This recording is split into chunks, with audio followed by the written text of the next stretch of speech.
Hi, my name is Dr. Sanjeevani Sharma and I'm a periodontist by profession. Some of you might know me by the name of Mommy Ganga Kinarewali on Instagram. I am a gold medalist in BDS and MDS, but picking up trash from Ganga ghats is by far the most socially innovative and personally fulfilling thing that I have done in my life. And I'm here to tell you my story. The story of a 35-year-old mother who was so desperate to secure a better future for her son that she decided that she could no longer wait for somebody else to act. Climate change, air pollution, and water pollution are such big problems that as individuals we tend to get overwhelmed by the enormity of them. We sometimes get bogged down by this question, what will I be able to do alone? I was like you too. I was waiting for somebody to do something about this problem until one day I realized I was that somebody. And I'm here to tell you 82 weeks later, the power of one. What power you individually hold as people, what potential you hold to make the tides turn in the favor of climate action and move us towards hope and possibilities. In this small journey of climate action of 1.5 years, I have learned a few lessons that I'm here to share with you today. Let us call them my 4 mantras. Now let's begin with mantra number 1, the ripple effect. How many of you have watched that movie or that TV show just because your friend recommended it? Or went to that nearest cafe or bought that piece of garment because your favorite social media influencer endorsed it? As humans, it is very natural and primitive of us to imitate others. And this is the era of social media influencing. But bear in mind that the power to influence others does not just lie with the people who have millions of followings on their social media handle. This power to influence others lies with you and me too. So when 3 years ago, I started posting about my lifestyle changes like switching to a menstrual cup and how liberating it was, by the way, I'm wearing one today, and carrying a steel bottle wherever I went to, my small social media audience of 25,000 people watched, remembered, and registered those stories in their subconscious mind. These small changes were so easy to follow and yet so impactful that gradually messages started pouring in from all parts of the country as to how my raw and unedited and unfiltered stories were inspiring people to carry that jhola to their shopping center or switch to a bamboo toothbrush instead of a plastic one. And thus, a collective consciousness started to change. And I made a mental note of sharing all these changes as much as I could on my social media handle. So that day when I decided that I had to do something about the problem of filth in the Ganga Ghat, I collaborated with a fellow blogger in Kanpur. We asked our followers to join us for a Ganga Ghat cleanup. Now, influencing people to make small changes in their lifestyle in the comfort of their homes is one thing, but inspiring them and asking them to come on ground, people that I don't even know in real life, and making them do an activity like picking up litter thrown by somebody else at a public place is a totally different ballgame. Both me and my fellow blogger were very unsure of the volunteer turn-up. But on 6th March 2021, our first plogging drive took place and more than 60 volunteers turned up. And we haven't looked back ever since. Today, we stand at 82 weeks. We have our 83rd plogging drive tomorrow morning. And we have successfully reduced more than 40,000 kgs of plastic and other pollutants from getting washed into the ocean through Ganga River, thereby making a global impact. The success of Kanpur Ploggers does not reside with me alone.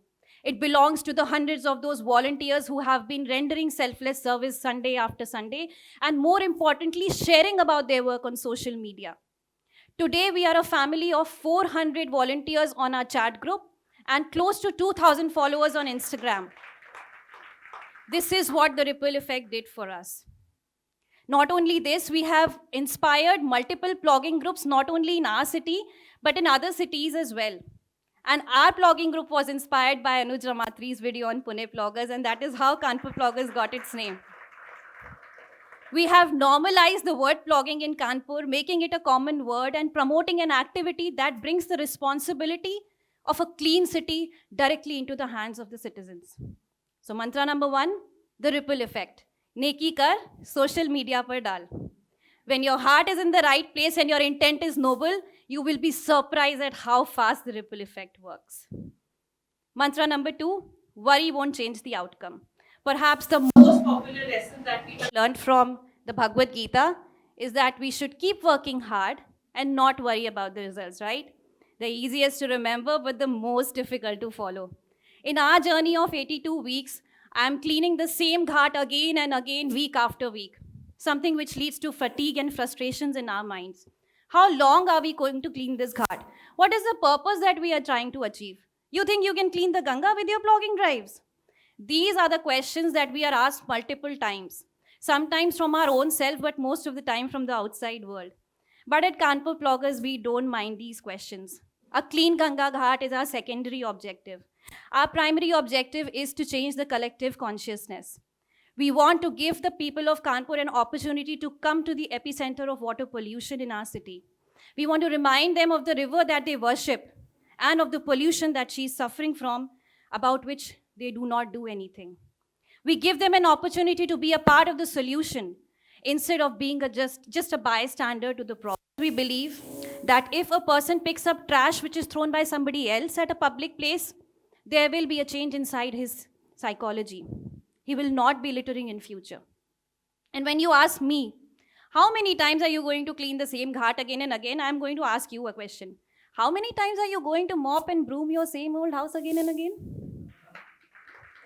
And then you ask me, how long is this movement going to last? And then I remind you that the Great War of Independence against the British Raj lasted for 90 years. So there is a chance that I might not see a pristine Ganga in my lifetime. But that does not stop me from doing what I'm doing today. Because giving up is not an option. We have to continue to choose action over inaction, hope over despair. The IPCC has given a clear warning that the planet is dying by every minute, and it is not an exaggeration. Unless we join hands with each other, there is no way that this is going to stop. So, lesson number 2, karmanyevadikaraste ma phaleshu kadachana. If by spending 15 minutes on this stage today, I am able to convert just one of you towards a more conscious lifestyle, I would have lived a fulfilling day today. Lesson number 3, communication is the key. In December 2021, I chanced upon an Instagram profile of a local recycler in my city. And on a fancy, I just DM'd him asking, will you be able to accept donations of plastic packets from my house? He said yes. And thus, the first humble donation of clean and dry plastic packets from my kitchen and house started.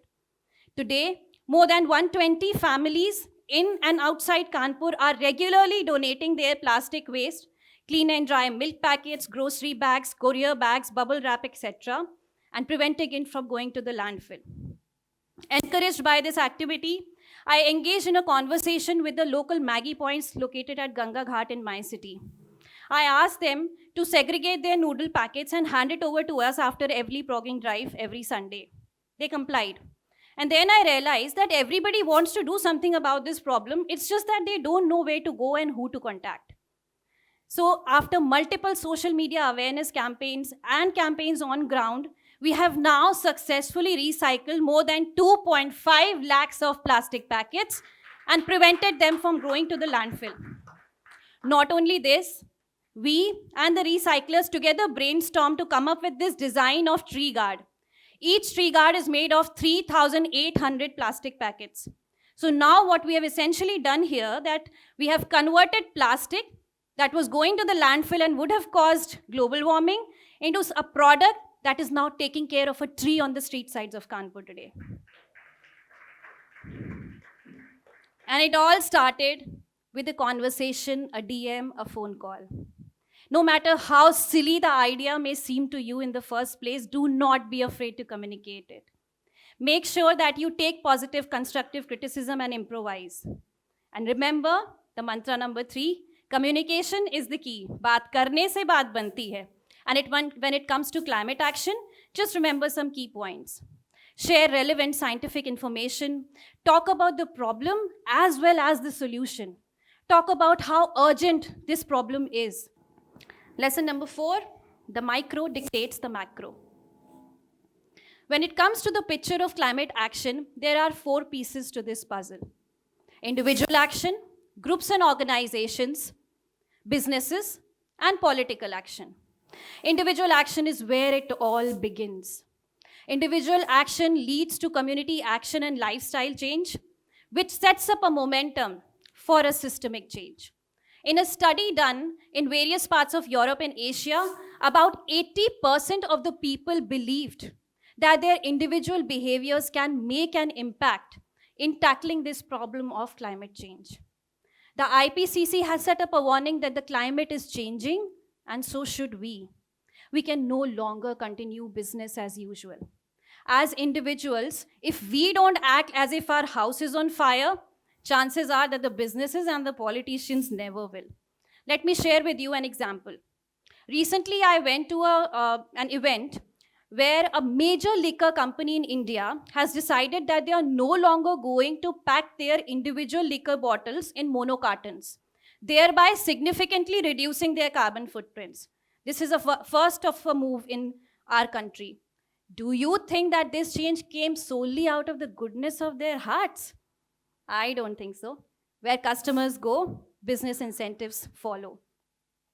So choose your climate goals today, the ones that and actions that make the greatest impact, something that resonates with you. And remember the mantra number 4, the micro dictates the macro. It could be something like talking about single-use plastic like me, or making compost at home, or gifting your friends the bioenzymes and talking about the benefits of it. Individual actions can often lead to frustrations, but staying connected with like-minded people, working with them, or just watching their progress on social media like I do to the Pond Man of India and Ripu Daman sir, keeps us motivated and helps us relieve of our eco-anxiety. Small acts of not using that washing machine dryer when on a sunny day, taking that one flight less when a train is available, or just switching off those electrical appliances when you don't need them, contribute so much to the larger picture. Do as many of these you can and as conspicuously as you can, because with every action that you take, you are creating an emergency, communicating an emergency that needs all hands on deck, and setting up an alarm that will wake humanity from its collective slumber. Because we as a culture have stopped feeling enough about the climate change. There is a sense of selective anesthesia among people at large. We have lost our sense of outrage, grief, and anger, and this needs to stop. We need a mass movement, and we need it right now.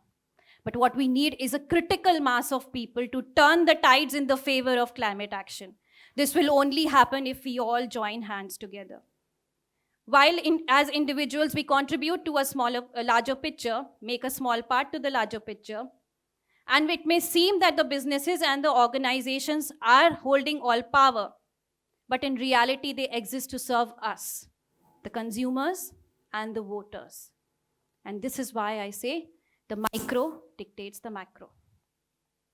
The most infinite resource on this planet is hope. And for those of you who are not as sentimental or romantic like me, let me use the word possibility for you. I truly believe that there is a possibility that just like healing the ozone layer or saving the tiger, we will be able to overcome this problem of climate change.